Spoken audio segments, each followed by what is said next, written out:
Hello there. I hope you are doing well. Thank you so much for spending a couple minutes with me to check out what is going on with Pan, that palette. It has been a good productive month. I hope that you are also enjoying your makeup. If you're new to my videos, welcome. It is a treat. Thank you for sitting down with me. I am taking 2025 to go on and pan out my Sydney Grace Cosmetics with Mel Thompson Tiny Marvels palette. If you have this, pull it out of your collection. Come on and join me, because I will tell you, it has been a treat to think of the sweet memories of Mel, but also to incorporate color, kind of push myself out of my comfort zone. It has been a really, really interesting and fun ride so far into 2025. In fact, this look that I'm wearing now, I did a get ready with me not too long ago that I've titled like Mana Jewels. I will go on and link it in the cards above as well as the description box below.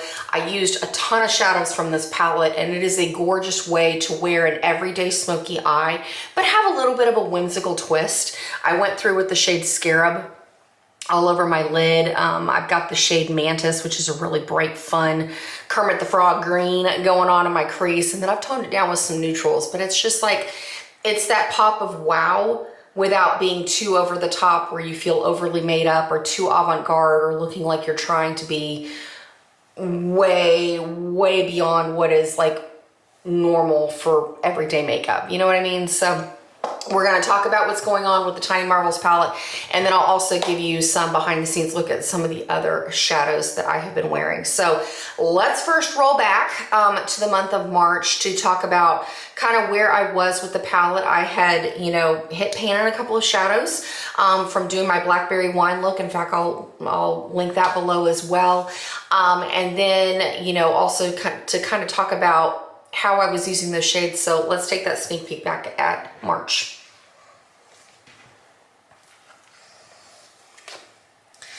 And then here is where we are currently. The newest shadow to hit pan is this beautiful duochrome shadow in the top called Scarab. And what I really, really like about this shadow is it's quite versatile. It comes across more teal, but it's like a bluish, brownish, reddish green color. So depending on what you pair it with, it can take on the characteristics of those other shadows. So I will tell you the way that I have preferred it the most. I already had this on hand, so I pulled it out to get some use out of it. But I love using the Scarab shade on top of one of the MAC paint pots in the shade Bougie. It's kind of like, I think the powdered shadow version, or maybe it was one of the loose pigments, is called the Club Shadow. Like, I know it's got a cult following. It's been around MAC for a long, long time. But the Bougie, the paint pot in Bougie is very, very similar to that. So I just wanted to pull this out and use it. In fact, I do feature it in that Get Ready With Me if you want to watch it and try it out for yourself. It just makes a nice shadow base all over my lid, and then I go on and top it with the Scarab. But it's definitely giving me some extra usage on this color, and it's getting me motivated to just kind of consistently stick with the Scarab shade, because this is a look that has been very, very wearable for me on a daily basis. In fact, I'm going to continue wearing it for a while, but I do have another Get Ready With Me coming for you for the month of April/May, when I filmed the Get Ready With Me makeup basket type of situation, because on the days that I don't want to wear such an intense smoky eye, I do have another look that I reach for that uses the same brushes, so I don't have to constantly clean my brushes and switch them around and whatnot. So that Get Ready With Me is coming if you want something that's a little bit softer. So I'm really excited about that. But in any case, let's go in and talk about what's going on with this palette. With this current look that I'm wearing on my face right now, I am wearing the shades Mantis in my crease. I'm going through with Scarab on my lid. I'm wearing a combination of Fire Butts and Web in my inner corner and my brow bone. Then I go through and I use a combination of Death Moth and Tree Hopper as my bronzer. Part of me just kind of really got into a moment where I was like, okay, I need to kind of make a little bit more progress. I was wearing other bronzers, and then when I realized I could make this work just as well, I was like, let's just go for it and at least try to get some movement on. I'm also wearing Death Moth in my crease, and then I've deepened everything up with Spider. I also use Spider sometimes as a liner. I use it in my brows. It's just a really great shade if you want that deep espresso brown. I also go through with Flutterby. I use it to warm up my crease, and I'm also currently using it as a blush. In fact, this original look, I should have, actually I need to film the makeup basket for you, but this original look I paired with the Clinique Cheek Pop in Black Honey. And then I also would use the Clinique Almost Lipstick in Black Honey just to kind of give it a more intense vibe. But now that we're getting into traditional springtime, now that it's after Easter, the lip color I've been rocking has been my classic MAC Whirl lip pencil. And then I've got it topped with the, is this a cream sheen? I think it's a matte cream sheen lipstick in the shade Thanks It's MAC. That's what I'm currently wearing on my lips just because I want something that's nude my lips but better, but has a little bit of warmth because that Flutterby shadow does definitely come off a little more orange on my skin tone. But regardless, I really have been feeling the push lately that I want to kind of at least hit pan on a shadow each month, and it was worrying me a little bit because Mantis, you can see that I was able to hit pan in this Jewelby shadow down here, but Mantis is not so forgiving in terms of being a little bit more powdery. It's definitely a dense shadow.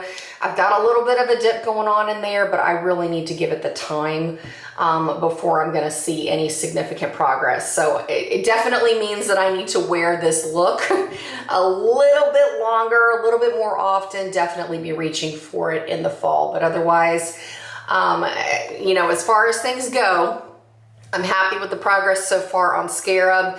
The next look that I'm going to be doing a Get Ready With Me, I haven't decided what I'm gonna call it, like a Whisper of Web or something, but it's just a really soft, pretty everyday look. It's something that is very common to reach for if you're dipping your toe into eyeshadow palettes, or you're not really sure, or you just want a day where you don't have to think about your makeup. So I hope that you look forward to that one coming.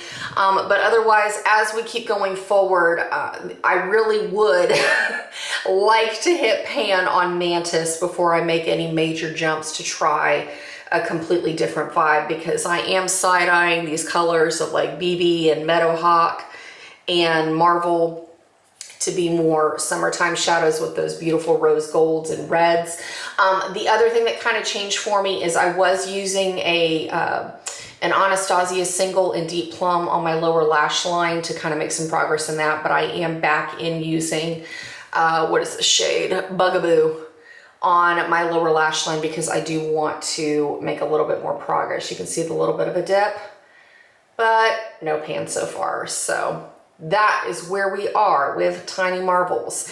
Then the next palette that I have been consistently working with, we got to talk about it in the flesh, because that carbon shade, whoo, it's intense. It's intense. I'm working on 2 shades with diligence from this palette. The first off is a highlighting shade and the black carbon shade. So let me show you back where we ended up in the month of March.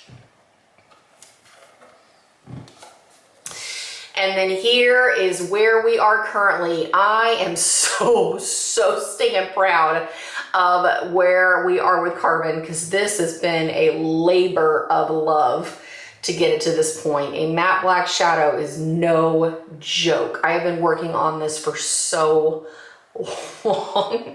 So I'm keeping on. This is my shadow that I use to top my liner. You know, in a smoky look, I'll use it to deepen up my outer corner, but we're gonna just keep using it till it's gone. The other thing that I'm making tremendous progress on is this matte cream shadow up here. There is nothing really to say about the shadow. It does the job.